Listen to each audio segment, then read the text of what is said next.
We going hard. Hey, you cut on my brother last week. No comment. There will be no comment. There will be no comment. Dude, I'm sorry. No, that's awesome. You should always bring the worst fucking shit up. Did you ask the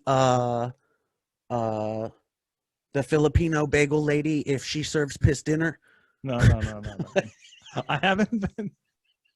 First of all, You texted that to me.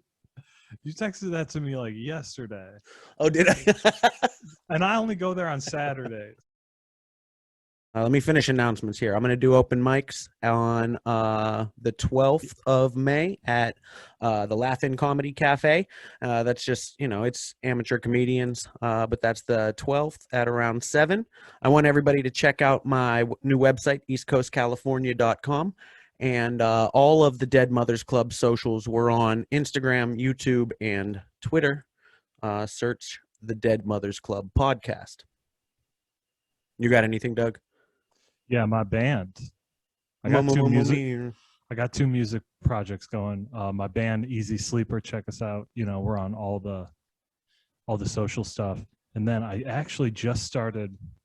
So I started doing my own recordings, like just stuff doing it in my home studio. You did our intro song.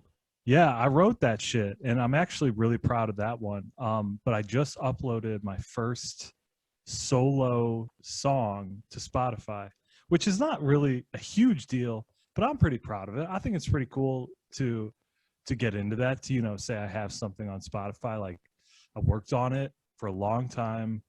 So yeah, everyone should check that out. Soothe-Slayer. I love that name. Yeah, I like it. I like it a lot. I thought it was Soothslayer, but it's Soothslayer? Yeah, like, That's even better than what I thought. Yeah, you're having a soothing time, and I'm here to ruin it. I'm a Soothe-Slayer. This is a great name. Those are your two, or you got more? That's it. Okay. So speaking of... Wait, I do want to tell you. Okay. So we did talk about this last week, or 2 weeks ago, that the whole impetus of this podcast, right, was sort of my admiration of your doing stand-up, open mic stand-up. Okay. I'm working on getting the 5 minutes, because isn't that how many minutes you go up and you do, right?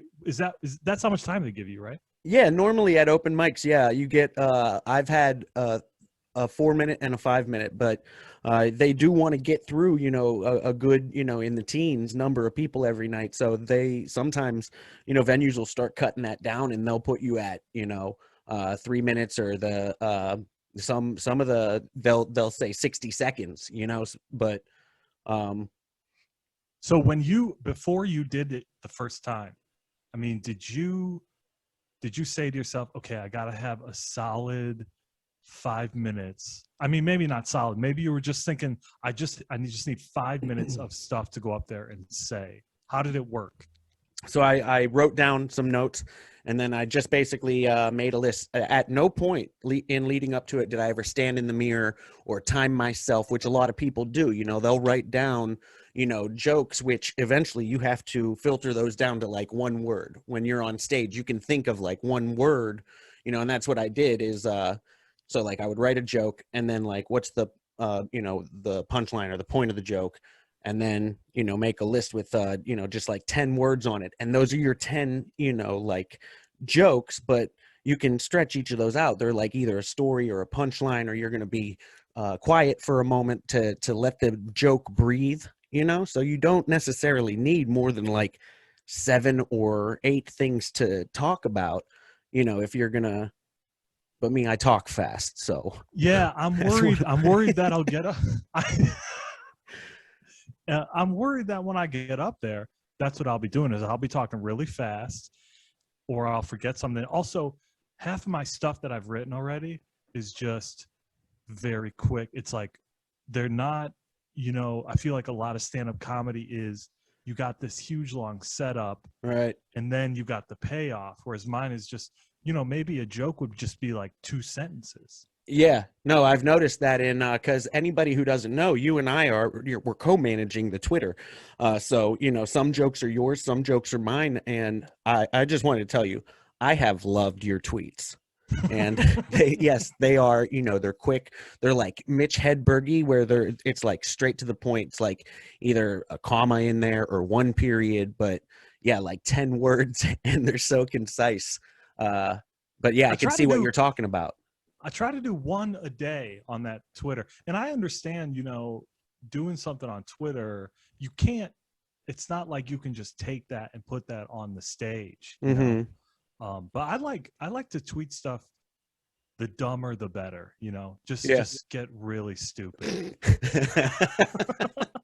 So everyone go follow us on Twitter at Dead Mothers Club. That's DED Mothers Club. The other one was taken, which we didn't talk about this last week. We're competing with that bitch Rosie O'Donnell because she has a fucking movie. I think it's Rosie O'Donnell or some white lady has a movie called The Dead Mothers Club. And I guess it's a bunch of old women, sitting around moping and moaning over a fucking, all our moms are dead. So not only are we competing with that, but other people have taken on. While you're looking that up, let me tell these people why we're called the Dead Mothers Club, because both of our moms are dead. So our dumbasses, we didn't mention that in the first episode. So this is not a true crime podcast. If you have landed on the Dead Mothers Club looking for true crime, get fucked. You could go listen to those girls over at Morbid. They sound hot as fuck. But wait, okay. What? Oh, no, I was just going to move forward, but if we're going to continue on, if you got more to say about gays, because that's really helping us with where I'm going next. wait, I did have a question about, before you did the open mic thing the first time. I mean, do you have any tips for me? Because I think that in the next couple weeks, I will have 5 minutes. Nice. It could be complete dog shit. It will be. It will be. Yes. Yeah, that's the tip that I have for you, is that I am only getting confident right now. I think that being sober when you go on stage is a big factor. And getting comfortable with the situations or with the clubs or the atmospheres. So even though I've only been on stage in front of an audience twice, and it was like the first 2 weeks that I went to the open mic, I've been there 3 or 4 more times, haven't got called up, but I've stayed and watched the entire show and cheered on other comics and paid attention to, people's delivery and getting comfortable with the situation, the crowd. Once you're hanging out, they'll see that you're coming back and you're trying to be a part of it, and you'll start remembering these guys' names.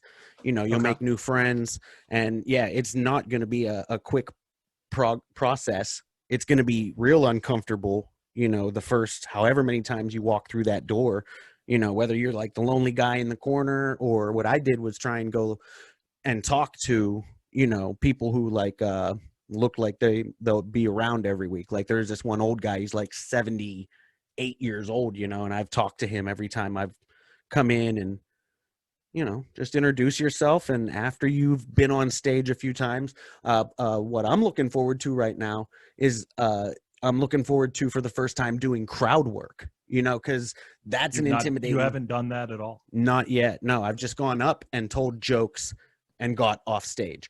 But I'm looking forward to, there's crowds of like very attractive young people that come in, so I'm gonna go into something with like, oh, y'all look great tonight, look at all y'all fuck each other, or like, just start springboard that launches you into something. Just start like, talking to people in the crowd, or like, noticing things. I love what Andrew Schulz does. He'll get up, he gets up on stage and he'll like start talking to the crowd and he gets people to admit some shit. And he just like laughs with the rest of the crowd, like, no fucking way these people are sitting here and, whatever the fuck they say. Yeah. So, but that's Yeah. it. I'm looking forward to it. Like being in a band, I've performed many times on stage. Yeah, And it's not a thing, like it's no big deal because it's different when you have other people on stage with you. exactly. Yeah. But there's something that to me that is so scary about being on stage alone because I've done it before with playing music, Seeking approval. Yeah. From the crowd, because you're up there with a mic in your hand and you're like, thinking, please, you're fucking Jeb Bushing it. Laugh now. What did he say? Yeah, Didn't Jeb Bush say, please laugh? Please laugh. Please laugh. Oh my God, dude, that was so fucking cringe. You can do that as a comedian. You can get up on stage, and if you bomb or if you tell a joke and nobody says anything, you could say, Jeb Bush, please laugh. What do you do? What do you do when that happens? Oh, do you just go to the next thing? Yeah, I'll just I have very little experience, so yeah, all I've done is just absorb the silence and moved on. Damn. So okay, I'm gonna try and do this. Yeah, it's gonna be fun. Do you write material every day? Yeah, when something comes into my mind that yeah, I'm like, oh, that's a really good, or that's a funny observation. Because we all do this where we pull observations out of the air. Normally it's like things that everybody knows exists, or it's just like a normal part of the fabric of society, but nobody talks about. Because everybody shits, everybody wipes their ass, or and shit jokes are not a good route to go. Why? Oh, I don't know. I just feel like that's like lowbrow. I don't know. Yeah, I'm looking forward to it, but I'm terrified. So, but it's just about doing the work. That's what everything is about, just doing the work.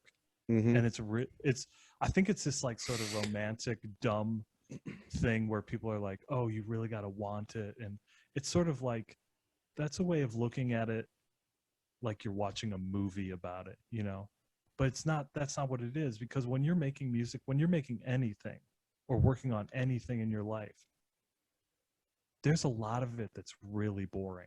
When I'm sitting here and I'm like going over my band's music and trying to tweak things, if you were to sit here and watch me do that, you'd want to kill yourself. It's so goddamn boring. But that's what life is. You just got to try and do shit, Yeah, well, it's those quiet moments, really, that, whether you're reading books, you're educating yourself, you're sitting and you're working on something like, this area, when we decided we were going to start doing this podcast, as soon as I got the microphone hooked up to the desk here, I realized, oh, I've had this desk in my room for 4 years, 5 years. I haven't done anything with it. It's just been like a place to sit things. And now I've turned this into, my little like art station. We're doing the podcast here. Working on the website. I'm spending a lot more time at the computer and at the desk here recently. So yeah, it's those quiet moments that it just takes so long. But if, like what you're doing, if you can put out, and even an 8-track album every year and a half, you are creating that track record of those, the work it takes to put in, and just, you don't have to believe that you're the best. You just have to put in hard work. And I have this hat that I wear to work, this fucking ridiculous straw hat. And customers always come in and they say, oh, I love that hat. It has so much character. And it's just because I wear it every day. I've beat the fuck out of it. Yep. I've just worn it to shit. And it is just this silly fucking hat that I wear. And, eventually, like, people will like something because it's so beat up and broken in, and it just looks like well worn and authentic. Yeah, totally. Couldn't agree more. I got a good brain. You're going to try and put me in these situations where you are going to trick me, and I'm not falling for it. I have not a bone of hate in my body. You know what I realized though after I said that? Hmm. I remembered that you're sober now. Yeah. I feel like I could only trick you into that stuff Mm-hmm. if we were high. All right, bye. Rate and review. I love you. Bye. Bye.